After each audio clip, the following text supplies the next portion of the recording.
बशीर चौधरी हमारे साथ मौजूद रहिएगा। पेशावर से रिजवान यूसुफ जई हमें ज्वाइन कर रहे हैं, उनसे जानेंगे। रिजवान यूसुफ जई, पेशावर की जोनल रुबैत हिलाल कमेटी के इजलास की तफसील बताइएगा।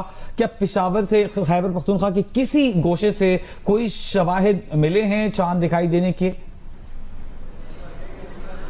वजी देखिए, इस वक्त औकाफ हॉल पेशावर के अंदर जोनल कमेटी का इजलास, जोनल रुबैत हिलाल कमेटी का इजलास जारी है, जिसकी सदारत जो है वो एहसानुल हक साहब कर रहे हैं। अब तक 7 शहादतें मौसूल हो चुकी हैं और इन 7 शहादतें जो है इनकी जो है वो शरई हैसियत जांचने के बाद ये जोनल कमेटी जो है मरकजी कमेटी को इन शहादतों के बारे में आगाह करेगी। जबकि हमारी यहाँ पर मौलाना एहसानुल हक साहब से बात हुई, जो चेयरमैन है जोनल रुबैत हिलाल कमेटी के, तो उनका यही कहना था कि 80% इम्कान हैं कि चांद जो है वो नजर आ जाएगा और कल ईद होगी।